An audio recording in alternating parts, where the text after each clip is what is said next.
Հայաստանի Հանրապետության տնտեսական ակտիվության աճի տեմպը թեև փոքրինչ արագացել է, միևնույնն է մնում է ցածր մակարդակում։ Տնտեսական ակտիվության աճը Հայաստանի Հանրապետությունում բավական ցածր է 2025 թվականին։ Հունվար-ապրիլին կազմել է շուրջ 4.4%, ինչը պայմանավորված է այն փաստով, որ նախորդ տարիների բարձր աճ ապահովող գործոնները չեզոքացել են եւ նոր գործոններ դեռևս չեն ձևավորվել։ Նման զարգացումների պայմաններում աճի տեմպը կմնա ցածր մակարդակում։ Արտահանման ցուցանիշներում վերականգնման միտումներ չեն նկատվում, ինչպես արտահանման, այնպես էլ ներմուծման ցուցանիշները էականորեն նվազում են տարեսկզբից։ Նվազման հիմնական գործոնը նախորդ տարվա ոսկու վերարտահանման ծավալների նվազումն է, սակայն մնացած ապրանքախմբերի մասով նույնպես արտահանման աճին էականորեն նպաստող գործոններ չկան։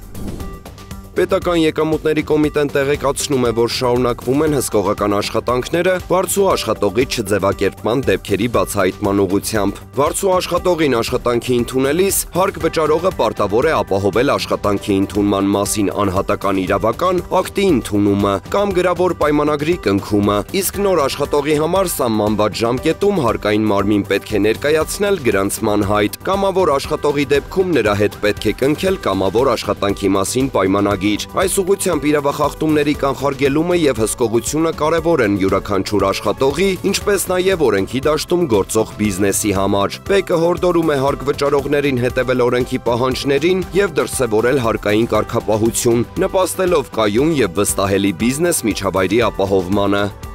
Վրաստանի ազգային վիճակագրական ծառայության տվյալներով գյուղատնտեսական արտադրանքի արժեքի ինդեքսը նախորդ եռամսյակի համեմատ աճել է 9.5%-ով։ Ըստ հաշվետվության փոփոխությունը հիմնականում պայմանավորված է մի շարք մշակաբույսերի գների 33.8%-ի աճով, ինչը 6.66%-ային կետով նպաստել է ընդհանուր ինդեքսի աճին։ Բացի այդ, նախորդ տարվա նույն եռամսյակի համեմատ գյուղատնտեսական արտադրանքի միավոր արժեքի ինդեքսը աճել է 13.3%-ով։ Այս աճը նույնպես մեծապես պայմանավորված է մեկամյա մշակաբույսերի գների 51.6%-ի բարձրացմամբ, ինչը 9.9%-ային կետով նպաստել է ընդհանուր աճին։ Նշված ժամանակահատվածում բազմամյա մշակաբույսերի գները նվազել են 2.6%-ով, իսկ կենդանական ծագման արտադրանքի գներն աճել են 10.2%-ով, ինչը համապատասխանաբար 1.16% եւ